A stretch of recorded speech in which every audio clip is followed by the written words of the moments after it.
আমার প্রিয় ছাত্রছাত্রীরা, অনেকদিন ধরেই আমরা কিন্তু জ্ঞান বিজ্ঞান শিখছি। তাত্ত্বিকভাবে ব্যালেন্স শিখেছি, অনেক কিছুই শিখেছি। আজকে শিখব আমরা বাস্তব জীবনে এর অ্যাপ্লিকেশন। যেমন ধরো, বাজারে আমরা আয়রন ট্যাবলেট আছে জানি, আয়রন ক্যাপসুল আছে, আরো অনেক ধরনের ওষুধ রয়েছে। এর একটা অ্যাপ্লিকেশন আমরা আজকে শিখব। যেমন বাজারে প্রচলিত যে আয়রন ট্যাবলেটগুলো আছে, এই আয়রন ট্যাবলেটে কি পরিমাণ আয়রন থাকে এটা কিন্তু আজকে আমরা শিখতে চাই। তার জন্য আমাদের যে জ্ঞানটুকুর প্রয়োজন অনেকটা আমরা শিখেছি, আর অল্প কিছু বাকি রয়েছে। কি বাকি রয়েছে আসো আমরা সেটা দেখি। তা আমরা এই আয়রন ট্যাবলেটে কি পরিমাণ আয়রন রয়েছে এ জানতে গেলে যে সমীকরণটা আমাদের জানা দরকার, এটা কিন্তু আমরা বহুবার আয়ন ইলেকট্রন পদ্ধতিতে সমতা বিধান করেছি, বহুবার। কি সেটা? সেটা হলো অম্লীয় মাধ্যমে পটাশিয়াম পারম্যাঙ্গানেট দ্রবণের সাথে ফেরাস সালফেটের বিক্রিয়াটা অনেকবার করেছি। তারপরও আরেকবার আমরা একটু চেষ্টা করি, দেখি।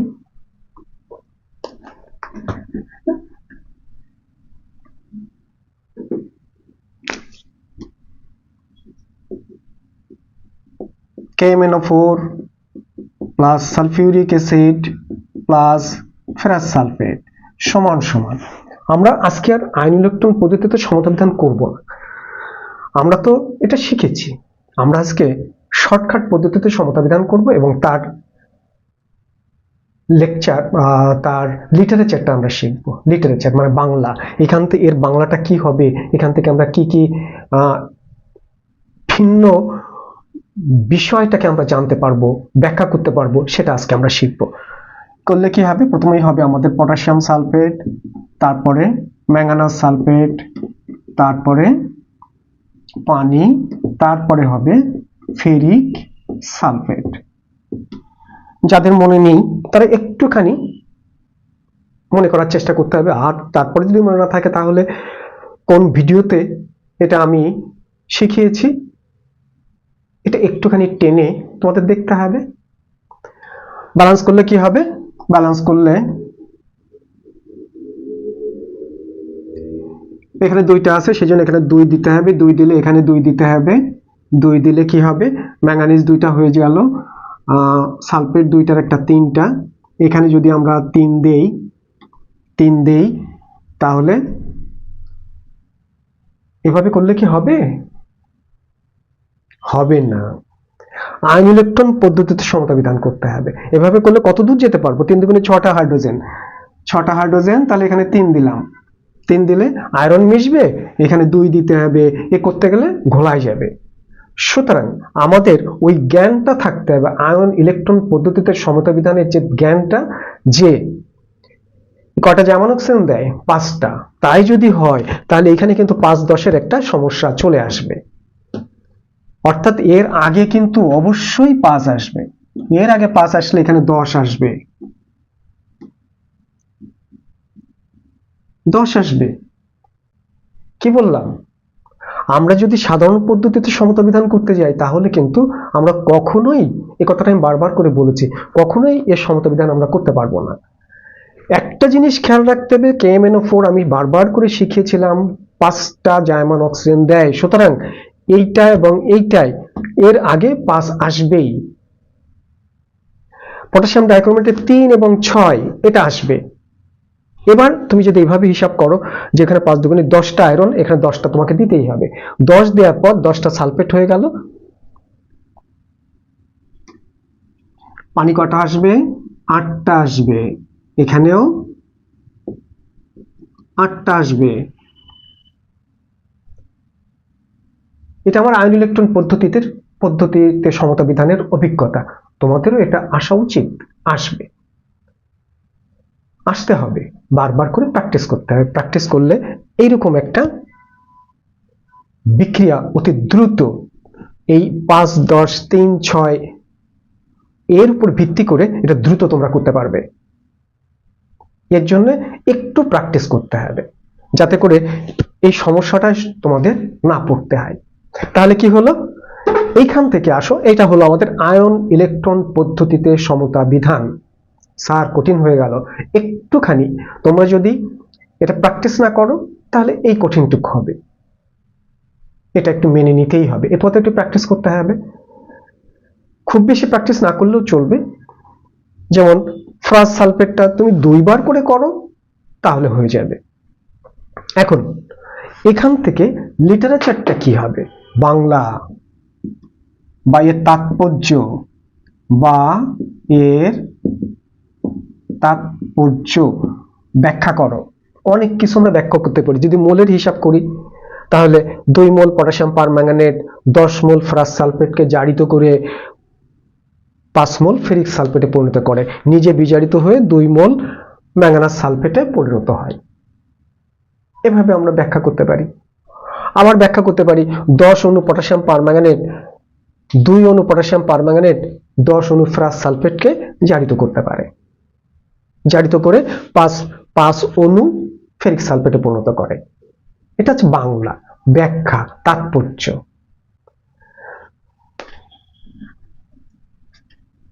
এটা কিন্তু এই যে বিক্রিয়াটা, বিক্রিয়ার কোনো পরিবর্তন হবে না, না হবে এখানে স্থান কাল পাত্রে কখনোই এর কিন্তু কোনো পরিবর্তন হবে না। সব সময় 2 মোল KMnO4 equivalent to 10 mole ফ্রাস sulphate. 60 এই মোল জিনিসটা কি? হ্যাঁ, এটাও তো একটা প্রশ্ন। বিগিনার যারা ফার্স্ট ইয়ারে, তাদের কাছে এটা একটা বিশাল প্রশ্ন। তাহলে আমরা এই আয়রন ট্যাবলেটের পরিমাণ জানতে গেলে অনেকগুলো বিষয়, যেমন মোল কাকে বলে, এরপরে আরেকটা আছে, এরপরে আরো রয়েছে, সেটা হলো দ্রবণের শক্তিমাত্রা। ফেরাস সালফেট এটা তো আমরা সলিড আকারে বের করতে পারবো না, সলিড আকারে এখানে ইউজ করতে পারবো না, দ্রবণ আকারে নিতে হবে, এটা দ্রবণ আকারে নিতে হবে। কেমন দ্রবণ নেব তা জানতে গেলে আমরা আমাদের এখন দ্রবণ সম্পর্কে একটু শিখতে হবে, দ্রবণের মোলারিটি শক্তিমাত্রা সম্পর্কে শিখতে হবে। তার শক্তিমাত্রা কি, মোলারিটি কি, এগুলো তো একটু আসলে একটু শেখার দরকার। তাহলে আসো আমরা এই মোলারিটি এ সম্পর্কে একটু হালকা একটু শিখে আসি, তাহলে আমাদের এটা সহজ হবে।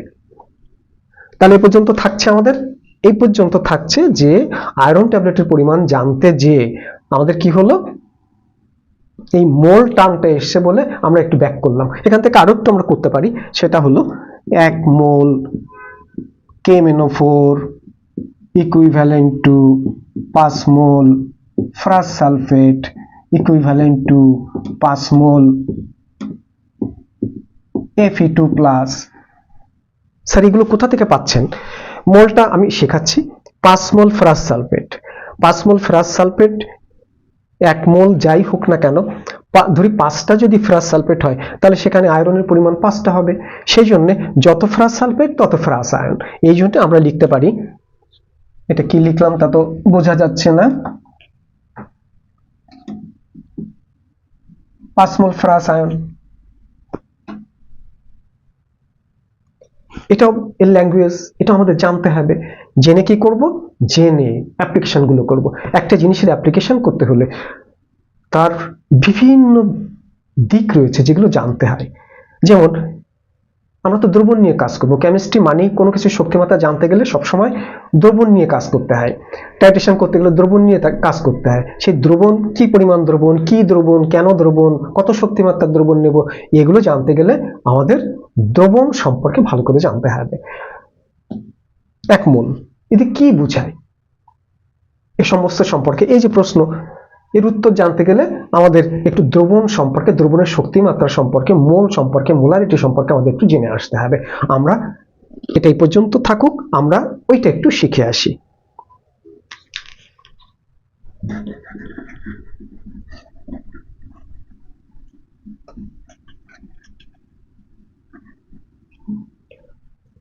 প্রথমে আসি মোল, ইংলিশে MOLE, মোল কি? একেবারে সহজ ভাষায় গ্রামে প্রকাশিত আণবিক ওজনকে মোল বলে। গ্রামে প্রকাশিত আণবিক ওজনকে মোল বলে। তাহলে মোলটা শিখলাম, কিন্তু এখানে এসে গেছে আণবিক ওজন। গ্রামে প্রকাশিত আণবিক ওজনকে মোল বলে। যেমন পানি, এটা একটা অণু, এই অণুর ভিতরে হাইড্রোজেন আছে 2টা, হাইড্রোজেন 2টি, এটা পরমাণু আকারে আছে। অক্সিজেন পরমাণু আছে 1টি। তাহলে আণবিক ওজনটা কি হবে? আমরা গভীরভাবে যাচ্ছি না, সহজভাবে যাচ্ছি। এর আণবিক ওজনটা কি হবে? এই অণুটা যে কয়টা পরমাণু নিয়ে গঠিত তাদের পারমাণবিক ওজনের যোগফলটাই হলো এর আণবিক ওজন। যেমন 2টা হাইড্রোজেন, তাহলে 2 × 1 যোগ এটা কত? 16। তাহলে কত হবে? 16 আর 2 18। এইটা হচ্ছে আণবিক ওজন। তাহলে পানির আণবিক ওজন 18। এইটা কিন্তু, এই 18 কিন্তু মোল না, 18টা হচ্ছে আণবিক ওজন। তাহলে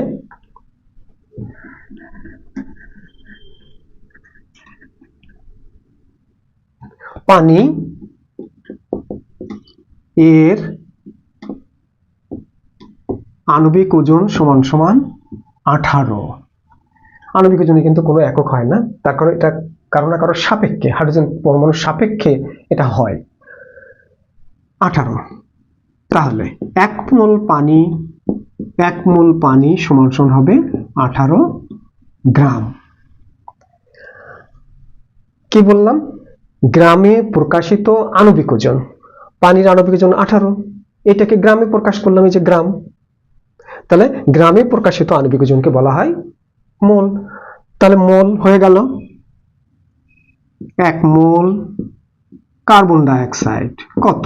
কার্বন 12 যোগ 16 দুগুণী 32, তাহলে 32। এই কিন্তু 1 মোল কার্বন ডাইঅক্সাইড যখনই তুমি এটা লিখবে তখন কিন্তু ভুল হয়ে যাবে, এর শেষে গ্রাম দিতে হবে, তখনই হবে কিন্তু মোল। তুমি যদি গ্রাম না দাও তখন কি হবে? আণবিক ওজন হয়ে যাবে। সালফিউরিক অ্যাসিড কত? 2 + 32 + 64 সমান সমান 98 গ্রাম। মোলটা আমাদের হয়ে গেল, মোলটা আমরা শিখলাম।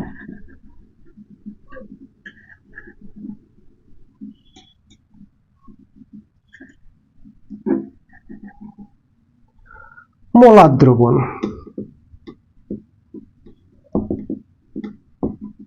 কাকে বলে? মোলার দ্রবণ, মোলার দ্রবণ যখনই আসবে মোলার দ্রবণ তখনই 1000 সিসি বা মিলিলিটার দ্রবণে 1 মোল পরিমাণ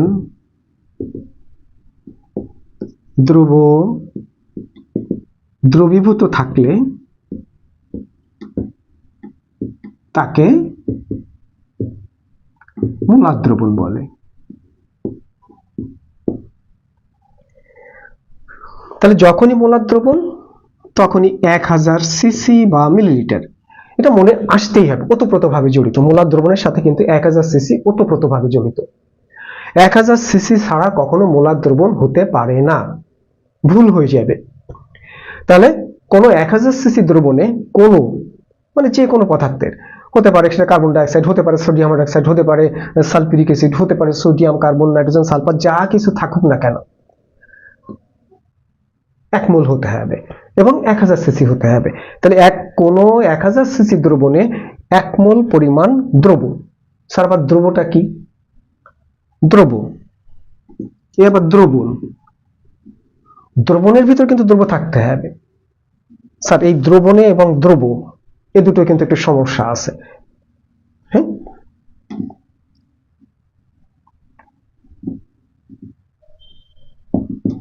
এই আচ্ছা,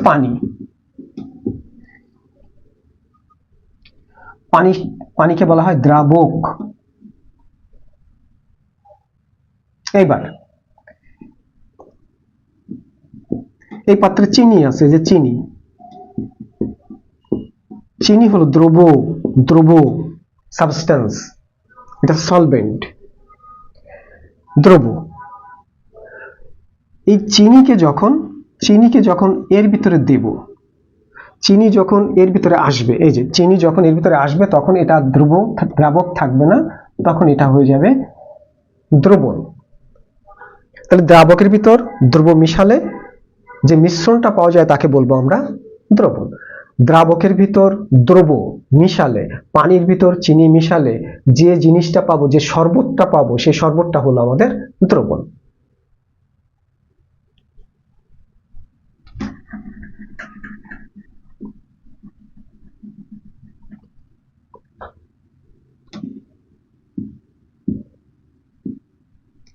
এর ভিতরে 1 চামচ চিনি মিশালাম, তাহলে একরকম টেস্ট হবে। 5 চামচ চিনি মিশালে আর এক রকম টেস্ট হবে, 10 চামচ চিনি মিশালে আর এক রকম টেস্ট হবে। এক একটা দ্রবণের টেস্ট এক এক রকম, ওই টেস্টটাই কিন্তু আমাদের শক্তিমাত্রা। তাহলে এক একটা দ্রবণের শক্তিমাত্রা এক এক রকম। এক একটা দ্রবণের শক্তিমাত্রা কিসের উপর নির্ভর করছে? আমি 1 চামচ চিনি দিচ্ছি না 5 চামচ চিনি দিচ্ছি না 10 চামচ চিনি দিচ্ছি, তার উপর নির্ভর করছে। 1 চামচ চিনি দিলে তার টেস্ট একরকম, তার শক্তিমাত্রা, ওইটাকে বলবো আমরা শক্তিমাত্রা। আমরা যখন দ্রবণের ক্ষেত্রে যাব, অ্যাপ্লিকেশনে যাব, তখন ওটাকে বলবো আমরা শক্তিমাত্রা। আর এখানে তো যখন দ্রবণে যাব, তখন আমরা চামচ হিসাবে হিসাব করবো, তখন আমরা মোল হিসাবে হিসাব করবো। মোল, এর চামচ আর ওর মোল সিমিলার, এর দ্রবণ আর এর শরবত সিমিলার, এর দ্রব আর এর চিনি সিমিলার।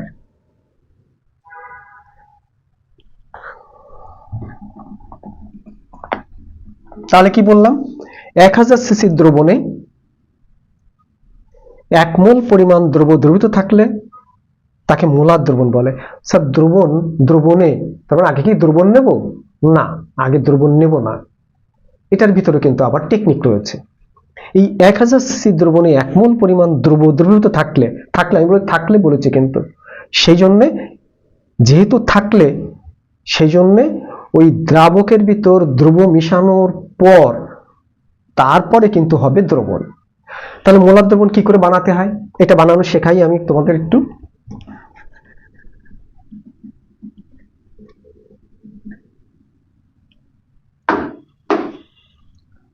মনে করো মোলার দ্রবণ বানাতে গেলে আমাদের প্রথমেই এইরকম একটা যন্ত্র বা পাত্র, এইরকম একটা পাত্র, এর গায়ে এখানে লেখা থাকবে 1000 সিসি বা 1000 মিলিলিটার, আর এইখানে একটা দাগ কাটা থাকবে। এই পাত্রটা আমাদের লাগবে। ধরা যাক সোডিয়াম কার্বনেট। বলতো সোডিয়াম কার্বনেটের 1 মোল কত?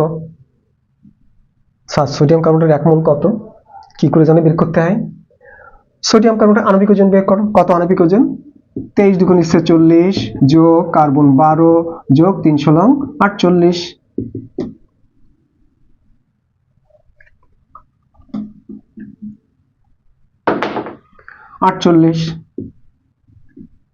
সমান 106 গ্রাম। তাহলে 1 মোল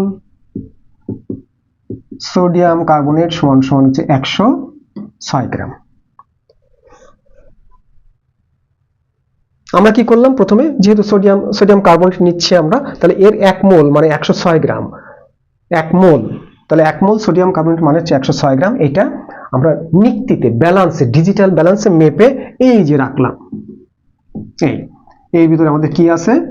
106 গ্রাম সোডিয়াম কার্বনেট। এবার আমরা কি করলাম?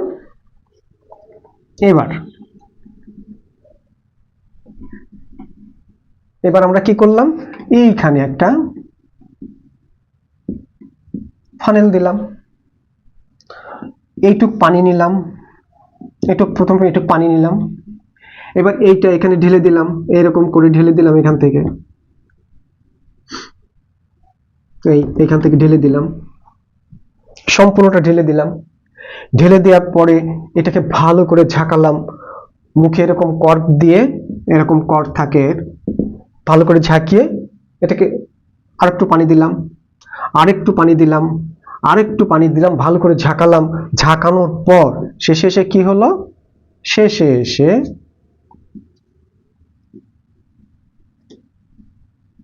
এসে এই যে যখন আরেকটু পানি দিতে দিতে যখন এইরকম চলে আসবে, এরকম যখন চলে আসবে, তখন এইটা হয়ে যাবে 1000 সিসি সোডিয়াম কার্বনেট দ্রবণ। আর এর ভিতরে কতটুকু দিয়েছি, 1 মোল, 106 গ্রাম দিয়েছি। তার মানে এটা হলো 1 মোল সোডিয়াম কার্বনেটের দ্রবণ, অর্থাৎ এইটা হলো সোডিয়াম কার্বনেটের মোলার দ্রবণ।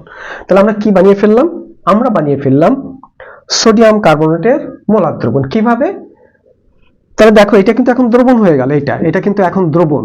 তাহলে এর ভিতর কতটুকু আছে, 106 গ্রাম আছে, অর্থাৎ এটার পরিমাণ কত, 1000 সিসি। তাহলে আমরা যে সংজ্ঞাটা দিয়েছিলাম, 1000 সিসি দ্রবণে 1 মোল পরিমাণ দ্রবীভূত থাকলে তাকে কি বলে, মোলার দ্রবণ। তাহলে এটাই হলো আমাদের সেই মোলার দ্রবণ।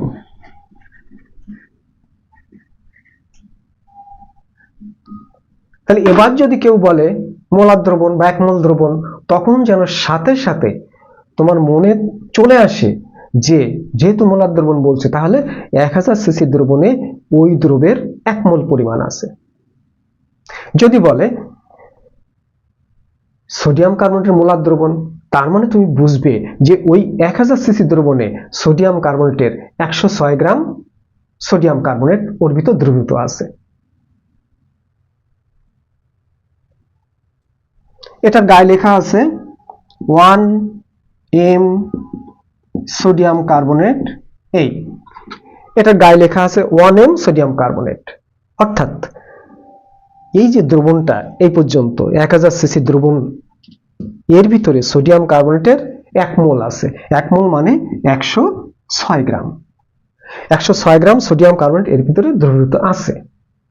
তাহলে আমি কিন্তু বহুভাবে তোমাদের ব্যাখ্যা করে বুঝালাম যে 1 মোল সোডিয়াম কার্বনেট দ্রবণ বলতে তুমি কি বোঝো।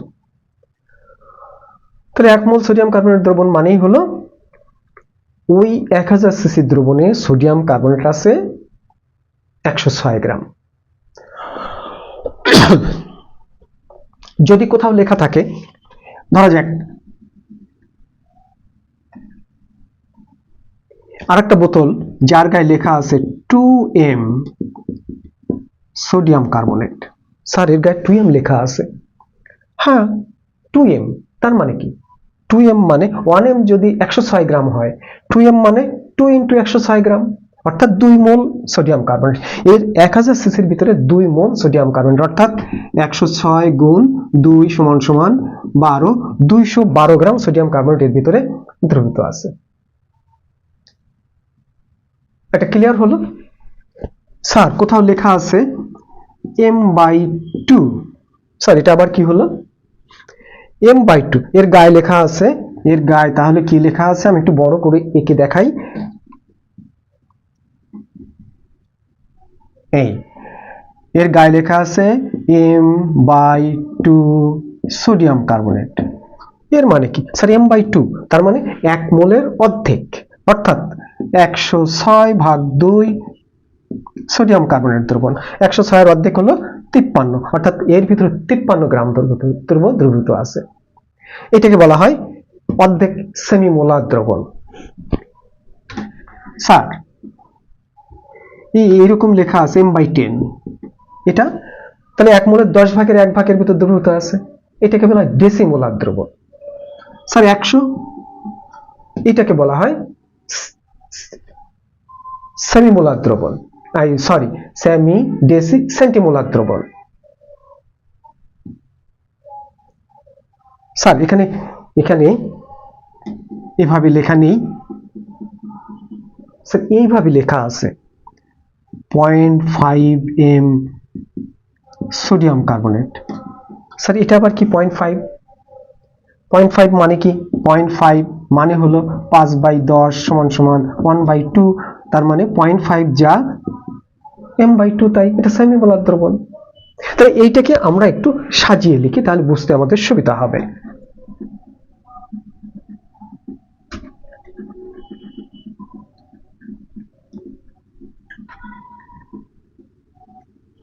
এভাবে আমরা যদি লিখি 1000 সিসি দ্রবণে 1 মোল দ্রবীভূত থাকলে তাকে কি বলবো আমরা? দ্রবণটা হচ্ছে থাকলে তাকে বলবো আমরা মোলার দ্রবণ। এতে কি পরিমাণ থাকবে? 106 গ্রাম। তাহলে এটাকে আরেকটু সাজিয়ে লিখি, তাহলে 1000 সিসি দ্রবণে যদি 106 গ্রাম থাকে তাহলে তাকে বলবো আমরা মোলার দ্রবণ। তার শক্তিমাত্রা কি হবে? 1m মোলার দ্রবণ শক্তিমাত্রা। এটা এখানে লিখি শক্তিমাত্রা। এইবার যদি 2 × 106 থাকে তাহলে হবে এটাও মোলার দ্রবণ, তবে এখানে শক্তিমাত্রা হবে 2m। যদি থাকে 106/2, এটা সেমি মোলার দ্রবণ। এটাকে বলবো আমরা m/2 বা 0.5m।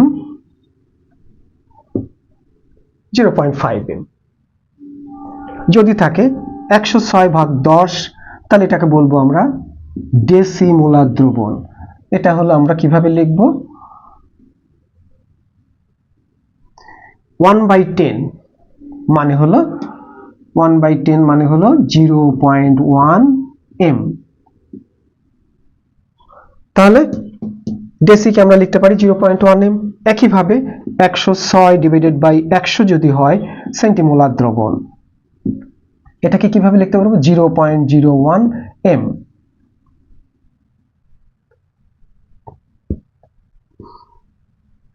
ক্লিয়ার হয়েছে? তাহলে 0.01m দ্রবণ, তার মানে কি দাঁড়ালো? 1/100, অর্থাৎ m/100। এভাবে মনে করতে হবে, অর্থাৎ 1 মোলের 100 ভাগের 1 ভাগ, এখানে হবে কত? m/10, অর্থাৎ 1 মোলের 10 ভাগের 1 ভাগ, এখানে কত হবে? 1 মোলের অর্ধেক। এটা 1 মোলের সমান, এটা 2 মোলের সমান। এইভাবে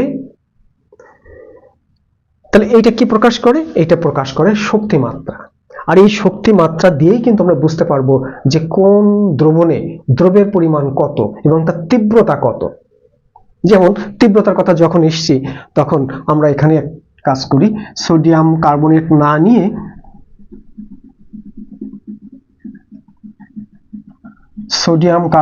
না নিয়ে আমরা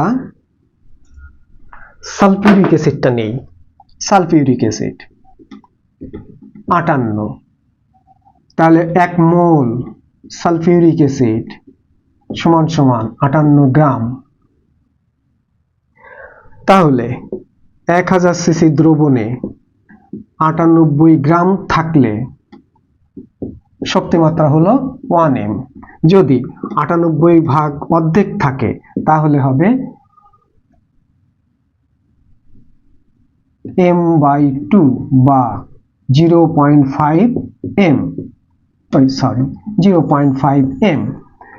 সেমিমোলার দ্রবণ যদি 98.10 অর্থাৎ 9.8, 1 মোলের 10 ভাগের 1 ভাগ, 0.1m সালফিউরিক অ্যাসিড, এগুলো সব সালফিউরিক অ্যাসিড।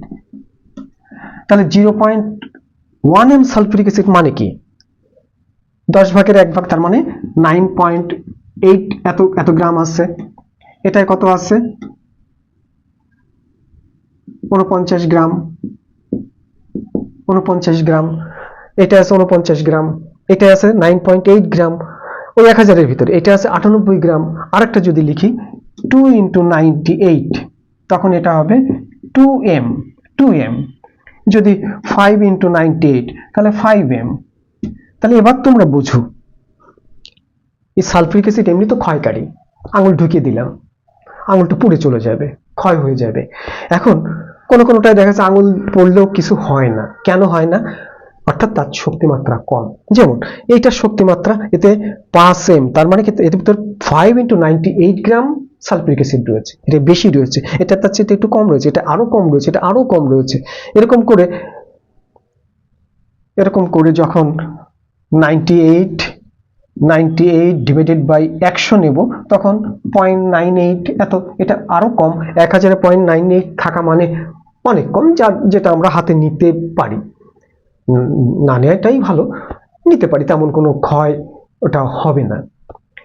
তাহলে এই টার্ম দিয়ে, যে এম এম, এই এম দিয়ে কিন্তু 0.1 m, 2 m, 5 m, 0.5 m, 0.01 m, এই দিয়ে আমরা একটা দ্রবণের শক্তি মাত্রা বুঝতে পারি যে তার শক্তিটা কত, তার ভিতরে কি পরিমাণ সালফিউরিক অ্যাসিড রয়েছে। তাহলে আমাদের কি ক্লিয়ার হয়ে গেল? আমাদের মোলার দ্রবণ হয়ে গেল, সেমিমোলার দ্রবণ হয়ে গেল, ডেসিমোলার দ্রবণ হয়ে গেল, সেন্টিমোলার দ্রবণ হয়ে গেল, মোলারিটি হয়ে গেল। আচ্ছা, মোলারিটি হয়নি, মোলার দ্রবণটা হয়েছে। এখন মোলারিটি জিনিসটা কি?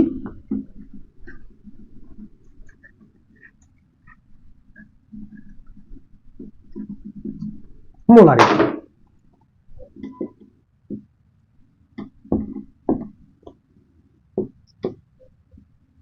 দ্রবণের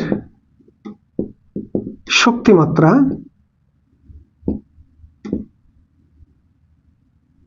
প্রকাশকারী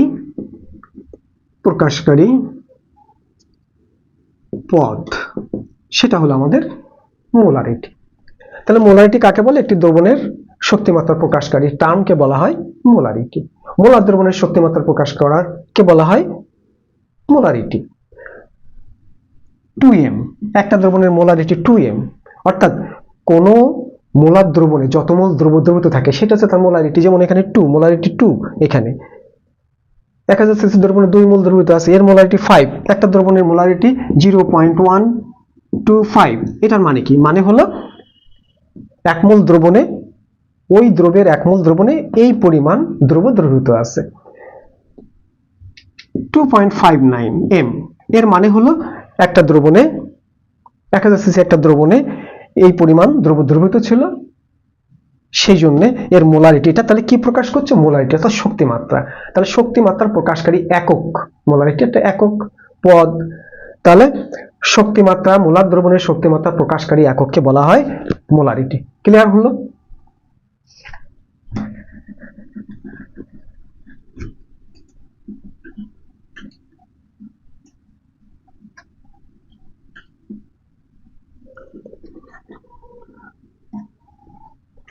আর একটা আছে কিন্তু ppm, দ্রবণের শক্তিমাত্রা প্রকাশকারী।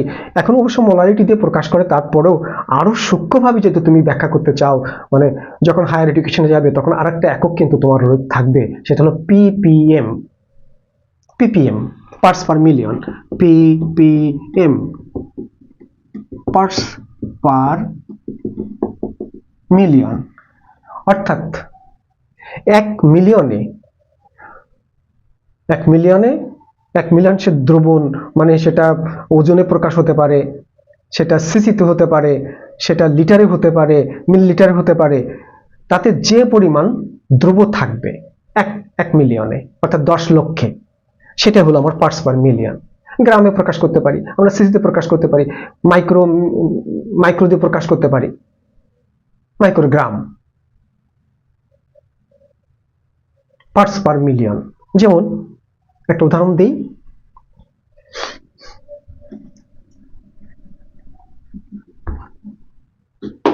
একটু আগে আমরা যেটা শিখেছি, 1000 সিসি 1 m দ্রবণে কি থাকে? ওই দ্রবের 1 মোল দ্রব দ্রবীভূত থাকে, 1 মোল। যদি 5 m থাকে তাহলে ওই দ্রবণের 5 মোল দ্রব দ্রবীভূত থাকবে। যদি xm হয়, 1 m দ্রবণ থাকবে 1 মোল, 5 m দ্রবণ থাকবে 5 মোল, তাহলে এক্স এম দ্রবণে থাকবে, এক্সটা হচ্ছে আমাদের শক্তিমাত্রা, এই ওয়ানটা কিন্তু এখানে শক্তিমাত্রা প্রকাশ করছে। এখন তো আমাদের বুঝতে কোনো সমস্যা নেই যে স্যার ওয়ানটা কি প্রকাশ করে, ফাইভটা কি প্রকাশ করে। 1000 সিসি 1 এম দ্রবণ, তার মানে যে দ্রব্যটাই নিচ্ছি না কেন সেই দ্রবণের 1 মোল কিন্তু এর ভিতরে দ্রবীভূত আছে, এর ভিতরে 5 মোল দ্রবীভূত আছে, এর ভিতরে x মোল যা থাকে, xটা হচ্ছে আমাদের কমন টার্ম। তাহলে x মোল যদি দ্রবীভূত থাকে তাহলে সেটা হবে তখন x, এটা কিন্তু মোলারিটি, এটা মোলারিটি, 5টাও মোলারিটি, xটাও মোলারিটি, তাহলে এখানে হবে x মোল দ্রবীভূত রয়েছে।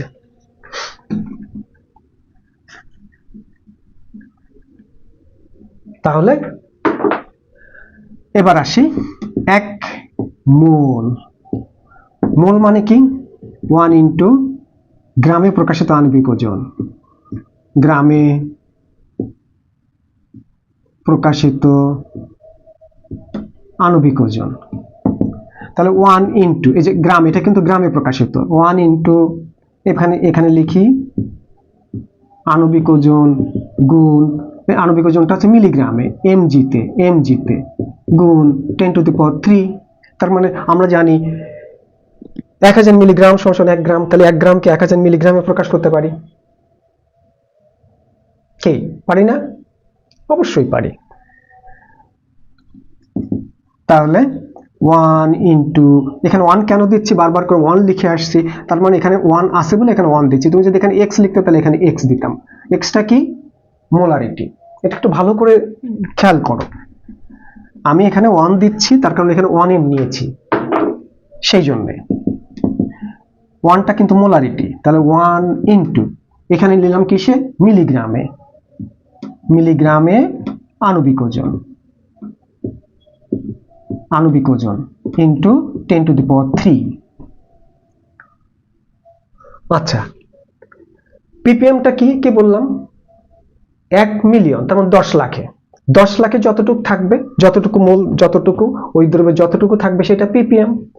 তাহলে 10 লাখ এখানে 1000 সিসি, তাহলে 10 lakh CC, 10 lakh litre, 10 lakh cubic metre, যেভাবে তুমি প্রকাশ করো না কেন। তাহলে আমি এখানে সিসিতে প্রকাশ করছি, তাহলে 1000 সিসি 1m দ্রবণে দ্রব্য থাকে এতটুকু, তাহলে 10 লাখ মানে 10 টু দি পাওয়ার 6, 1 মিলিয়ন এত সিসি দ্রবণে এর 1m দ্রবণে দ্রব্য থাকবে 1 ইন্টু মিলিগ্রামে আণবিক ওজন, মিলিগ্রামে আণবিক ওজন গুণ 10 টু দি পাওয়ার 3 ভাগ কত হবে 10 টু দি পাওয়ার 3, এই যে 1000 ভাগ এত গুণ 10 টু দি পাওয়ার 6। স্যার গোলায় গেল। আচ্ছা আর একটু ভালো করে বলি, আমি এই টার্মটা এখানে নিয়ে যাই,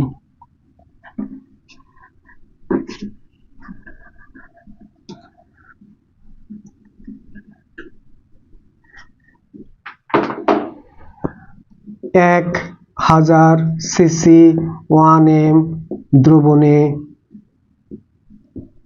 দ্রব্য থাকে সমান 1 ইন্টু আণবিক ওজন মিলিগ্রামে, এই যে মিলিগ্রাম গুণ 10 to the power 3। Sir 10 to the power 3 যেন কোথা থেকে এসেছিল, আগে গ্রাম ছিল, গ্রাম থেকে মিলিগ্রাম নিয়ে এসেছেন 10 টু দি পাওয়ার 3। তাহলে 1 সিসি 1m দ্রবণে দ্রব্য থাকবে কত 1 গুণ ওই একই জিনিস আণবিক ওজন ব্র্যাকেট মিলিগ্রাম গুণ 10 টু দি পাওয়ার 3 ভাগ 1000 সিসি নিয়ে চলে আসলো 1000 সিসি, তাহলে 10 লক্ষ সিসি, এই যে 10 to the power CC 1m দ্রবণে কত হবে 1 ইন্টু আণবিক ওজন মিলিগ্রাম গুণ 10 to the power 3 divided by 1000 গুণ এই 10 টু দি পাওয়ার 6টা উপরে চলে যাবে। তাহলে এটা কি, এটা হচ্ছে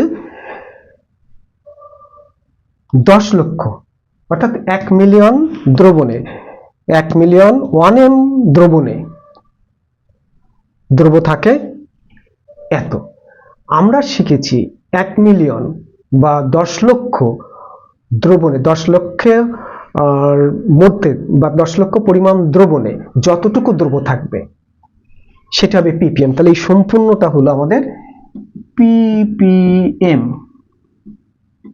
তাহলে এটাই হচ্ছে ppm। কাটাকাটি হয়ে গেল, এটা হলো ক্লিয়ার, সমান সমান। তাহলে এটা ppm, কিন্তু তাহলে ppm সমান সমান ppm সমান সমান আমরা লিখতে পারি এই যে 1টা কি ছিল, 1টা ছিল এই দ্রবণের মোলারিটি। এই যে এটা 1টা মোলারিটি, এখানে x হলে এখানে x হবে, এখানে 5 হলে এখানে 5 হবে। তাহলে এটা হচ্ছে মোলারিটি, আমরা লিখতে পারি মোলারিটি গুণ এই যে আণবিক ওজন, তবে এটা কিন্তু মিলিগ্রামে। আণবিক ওজন মিলিগ্রামে কিন্তু আণবিক ওজন গুণ 10⁶। এটা হলো সম্পর্ক মিলিগ্রাম। ppm সমান সমান এত, অর্থাৎ মিলিগ্রাম থেকে যদি আমরা ppm করতে যাই তাহলে এভাবে করতে হবে। গ্রাম থেকে করলে তখন কি হবে, এই আণবিক ওজন মিলিগ্রামকে গ্রামে পরিণত করে নিতে হবে 1000 দিয়ে ভাগ করে। ক্লিয়ার? এবার আসি তাহলে আমরা তাহলে দ্রবণের শক্তি মাত্রা বিভিন্ন ভাবে কিন্তু আমরা শিখে গেলাম। মোলার দ্রবণ শিখলাম, সেমিমোলার দ্রবণ শিখলাম, ডিসিমোলার দ্রবণ শিখলাম, হ্যাঁ, সেন্টিমোলার দ্রবণ শিখলাম। আমরা কিন্তু নরমালিটিটা শিখিনি, নরমালিটির পরে শিখবো, এখন আপাতত প্রয়োজন হচ্ছে না, যখন প্রয়োজন হবে তখন শিখে নেব। তাহলে আমরা দ্রবণের শক্তিমাত্রা, মোল কাকে বলে এটা শিখলাম, শক্তিমাত্রা কাকে শিখলাম, মোলার দ্রবণ কাকে বলে, সেমিমোলার দ্রবণ কাকে বলে, এগুলো সব আমাদের শেখা হয়ে গেল। এবার কিন্তু আমরা একটা দ্রবণ, এটা একটা পাত্রের গায়ে যদি কোনো কিছু লেখা থাকে তাহলে কিন্তু অনুমান করতে পারবো যে এই দ্রবণের শক্তি মাত্রাটা কত, ওর গাঢ়ত্ব কত। তাহলে এবার আসি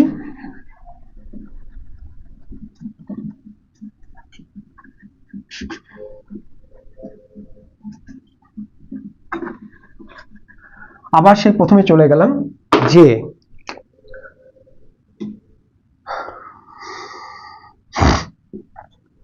টু KMnO4 ইকুইভ্যালেন্ট টু 10 মোল, না সম্পূর্ণ রিঅ্যাকশনটা লিখি, 2 KMnO4 plus sulphuric acid plus এখানে 10টা ছিল ফেরাস সালফেট, অর্থাৎ 2 মোল KMnO4 10 মোল ফেরাস সালফেটকে জারিত করতে পারে।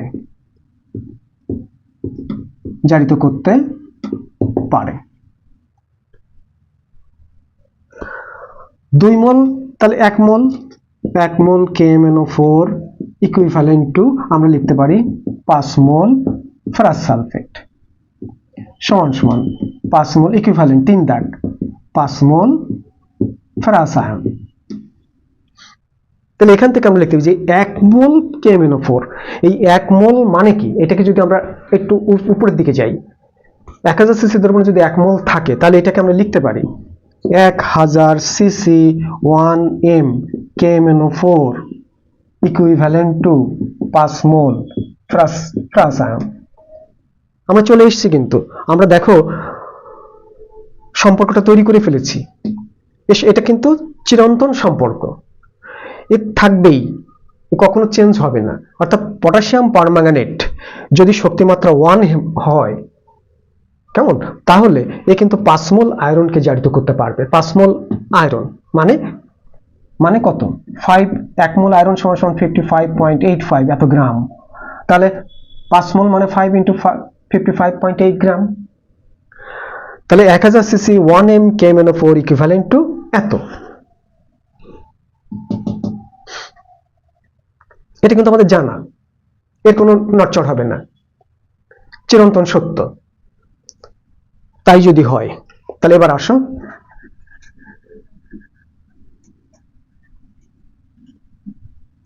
এবার মনে করো এই হলো তোমার বাজারের আয়রন ট্যাবলেট। এটা কি করেছিলে, একটা পাত্রে নিয়েছিলে, এই যে এই হলো আয়রন ট্যাবলেট। এর ভিতরে কি করলে সালফিউরিক অ্যাসিড দিলে, সালফিউরিক অ্যাসিড দিলে কি হবে, আয়রন ট্যাবলেটের ভিতর আয়রন আছে, ধরো ওটা এই যে এই হলো আয়রন, ও সালফিউরিক অ্যাসিডের সাথে বিক্রিয়া করে কি হবে, ফেরাস সালফেট হবে। অর্থাৎ এই দ্রবণের ভিতর কি আছে, এই দ্রবণের ভিতরে আছে আমাদের এই ফেরাস সালফেট, এই যে ফেরাস সালফেট, তার ভিতরে কি রয়েছে সালফিউরিক অ্যাসিড। তাহলে কি হলো, একটা পাত্রে আমি এই ফেরাস সালফেট বড়িটা নিলাম, অর্থাৎ আয়রন ট্যাবলেটটা নিলাম, নিয়ে তার ভিতরে সালফিউরিক অ্যাসিড দিলাম, দেওয়ার সাথে সাথে কি হয়ে গেল, ওই দ্রবণের ভিতরে রয়েছে তোমার ফেরাস সালফেট দ্রবণ প্লাস সালফিউরিক অ্যাসিড। এখন এইখান থেকে যদি একে যদি জারিত করতে হয় আমাদের কি দিতে হবে, KMnO4, KMnO4 দিলাম, এর ভিতর ফোটা ফোটায় KMnO4 দিলাম। উপযুক্ত নির্দেশক ব্যবহার করে এইটা আমরা পরে বলবো, আজকে বলবো না যে স্যার এটা দিলে জারিত হবে, কি করে বুঝবো জারিত হয়ে গেল। আচ্ছা, এইটা দিলাম, আমরা আজকে শিখবো কি, পটাশিয়াম পারম্যাঙ্গানেট দিলাম কতটুকু, 250 সিসি 0.5 m KMnO4 দিলে এটা সম্পূর্ণ জারিত হয়ে গেল।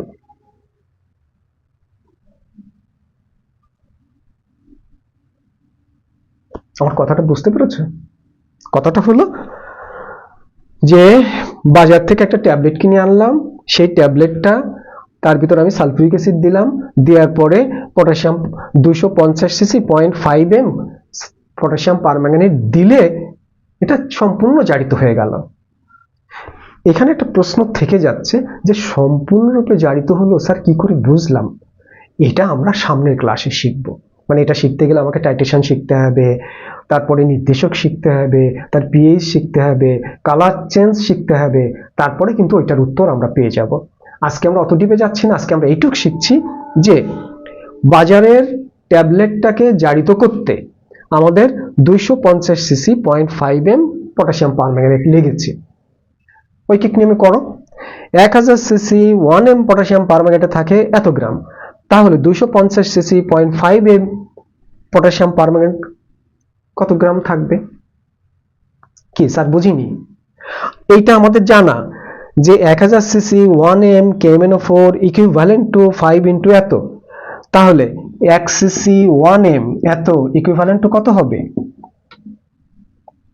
5 ইনটু 558 ভাগ 1000।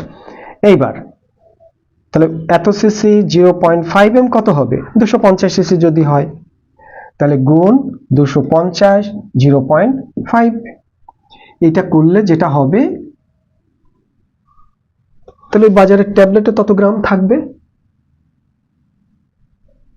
এটা কম্পেয়ার, এটা হচ্ছে আমাদের জানা, এর সাথে কম্পেয়ার করে ঐকিক নিয়মে আমরা এটা বের করে ফেলবো যে 1000 CC 1 m KMnO4 equivalent to এত, সুতরাং 250 সিসি এত m KMnO4 ইকুইভ্যালেন্ট টু কত হবে, এটা ঐকিক নিয়ম করে ফেলবো। যেটা হবে সেটা হচ্ছে বাজারের ট্যাবলেটে আয়রনের পরিমাণ। আমরা তাত্ত্বিকভাবে আজকে শিখলাম, টাইট্রেশন না করে শিখলাম, এরপরে কিন্তু আমরা টাইট্রেশন করে শিখব। তাহলে সামনের ক্লাসে জারণ বিজারণের যে অ্যাপ্লিকেশন, এটা আমরা আরো গভীরভাবে শেখার ইচ্ছা আছে। তোমরা সাথে থাকলে আমি আরো খুঁটিয়ে খুঁটিয়ে এই সমস্যাগুলো অর্থাৎ জারণ বিজারণ সম্পর্কিত যাবতীয় অঙ্ক আমি তোমাদেরকে এমন টেকনিক শিখিয়ে দেব যাতে করে এটা তোমাদের কাছে একেবারে সহজ হয়ে যায়। তাহলে আজকে পর্যন্ত